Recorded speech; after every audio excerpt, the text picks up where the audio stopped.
Hola, ¿qué tal amigos y amigas que nos escuchan a través de redes sociales? Soy el Padre Javier Hernández Raigosa, párroco de Nuestra Señora del Carmen en la colonia Urdiales en Monterrey, Nuevo León, México.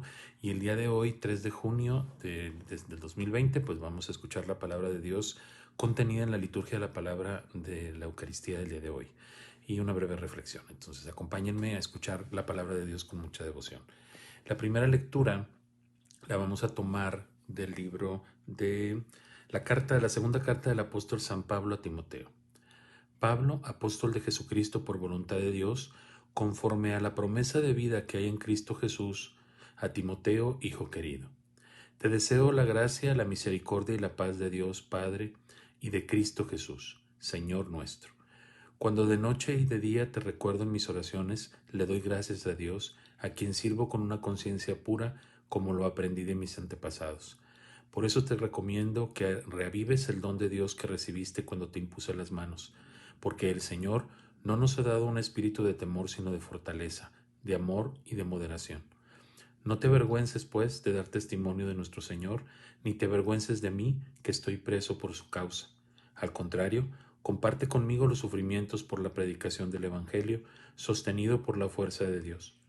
Él nos ha salvado y nos ha llamado a llevar una vida santa, no por nuestros méritos, sino por su propia determinación y por la gracia que nos ha sido dada en Cristo Jesús desde toda la eternidad. Esa gracia es la que se ha manifestado ahora con el advenimiento de nuestro Salvador Jesucristo, que ha destruido la muerte e irradiado la vida y la inmortalidad por medio del Evangelio, del que he sido nombrado predicador, apóstol y maestro. Por este motivo soporto esta prisión, pero no me da vergüenza porque sé en quién he puesto mi esperanza y estoy seguro que Él con su poder cuidará hasta el último día de lo que me ha encomendado. Palabra de Dios. Te alabamos, Señor. Del Salmo 122 respondemos: En ti, Señor, tengo fijos mis ojos.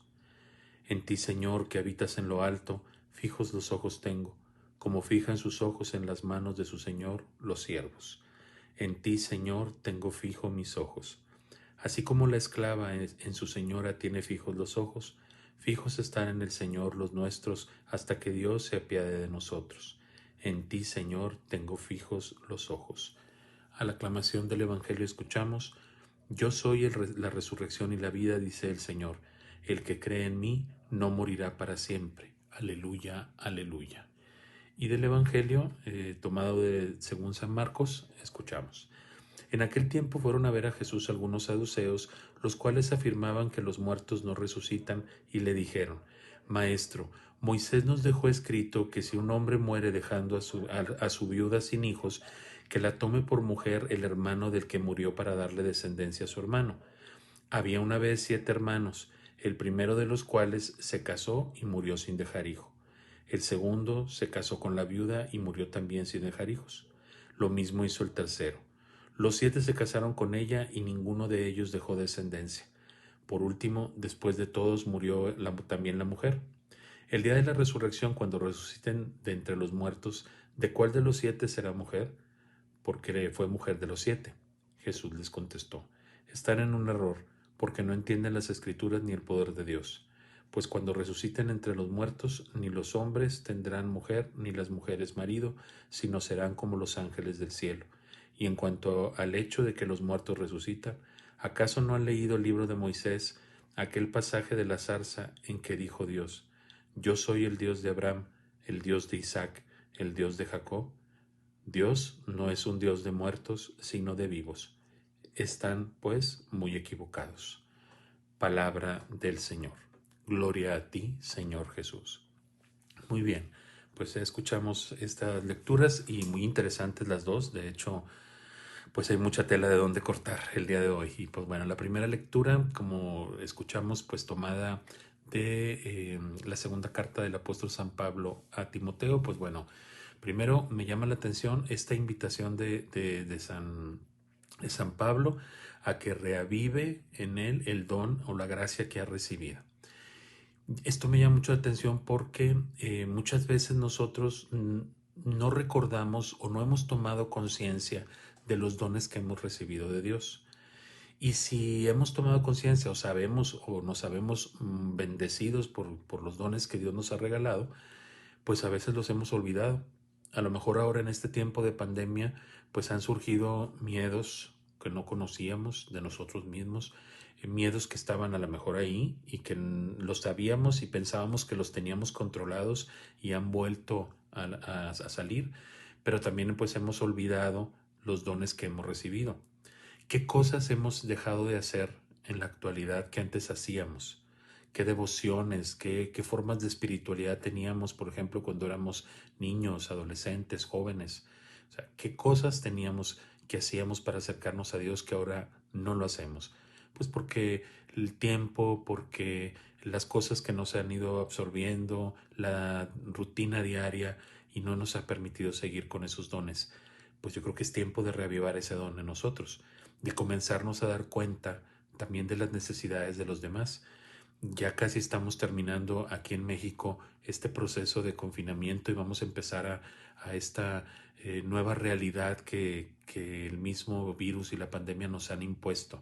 Ya no va a ser igual, pero sí tenemos que atender ciertas cosas que van a seguir siendo las mismas que antes, como por ejemplo la gente que necesita de nuestra ayuda, las nuevas personas que van a necesitar de nuestra ayuda. O sea, la ayuda siempre va a ser algo eh, diario y hay que estar pendientes y revivar en nosotros la gracia que hayamos recibido para poder atender a la gente necesitada, al hambriento, al que sufre, al que está enfermo, a las personas que han perdido un familiar.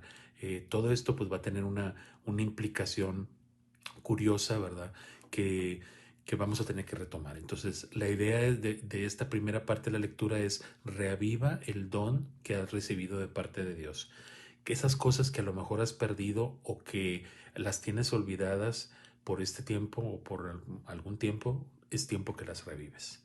Entonces, por ahí va esta línea de reflexión. Y en el Evangelio, pues, esta eterna diálogo de los saduceos con Jesús, ¿verdad?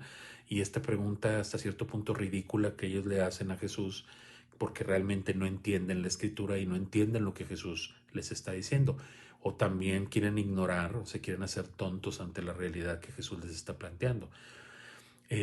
Como dice la escritura, pues ellos no creen en la resurrección, sin embargo, pues le hacen esta pregunta a Jesús para tantearlo de alguna manera. Entonces, Jesús es muy claro. Primero, hay que entender que el sacramento del matrimonio no es un sacramento para la vida eterna, es un sacramento para esta vida. Entonces, la misma fórmula lo dice, o sea, hasta que la muerte los separe, ¿verdad? Entonces, una vez que la persona muere, se acaba esta relación de matrimonio y en el cielo, pues vamos a ser como los ángeles. Claro, veremos a las personas que amamos, por supuesto, eso lo creemos, pero recordar que, por ejemplo, las personas que se van, ya nosotros no tenemos control sobre ellas, eso pertenece a Dios.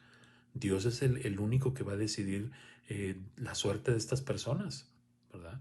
Entonces, a veces nos preocupamos mucho por los muertos y dejamos a los vivos, ¿sí? Que realmente nos necesitan. O sea, hay que también dejar ir a los muertos, no de no olvidarlos, por supuesto, pero hay que dejarlos ir.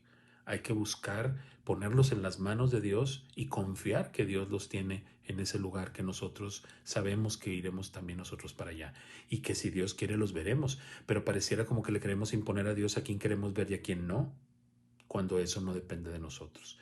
Entonces, está interesante esta pregunta porque, les digo, es como ridícula porque ellos no han entendido que el matrimonio no es algo que perdura en la vida eterna. Es algo que es para esta vida y que en la otra todos nos dedicaremos a amar a Dios y a alabar a Dios, ¿verdad? Con gozo y con júbilo.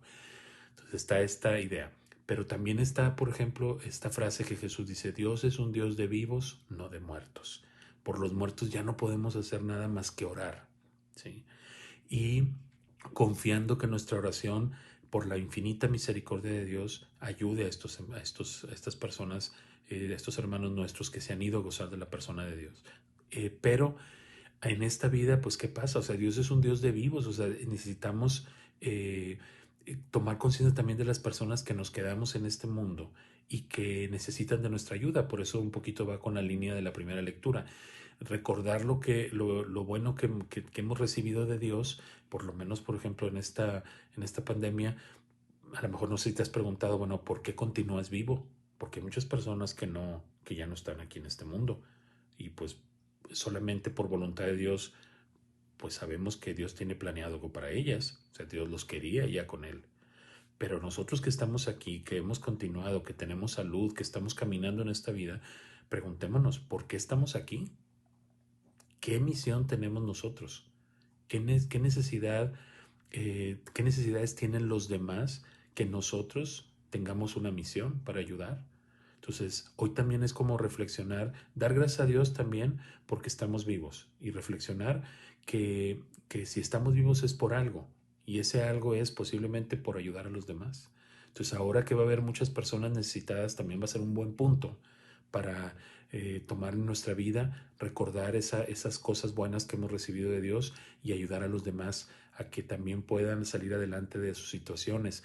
Las personas que han perdido algún familiar que nosotros conocemos, pues estar cerca de ellas, consolándolas, porque nosotros vamos a ser esa parte visible del consuelo de Dios. Entonces pidámosle al Señor que nos dé fortaleza, que nos ayude a reconocer nuestros dones y que nos ayude a poner en práctica todo lo que hemos recibido de Dios, estar agradecidos y compartir con los demás. Te deseo que tengas un excelente día, cuídate mucho, te doy mi bendición. Que el Señor te bendiga en el nombre del Padre, del Hijo y del Espíritu Santo. Amén. Cuídense mucho. Chao.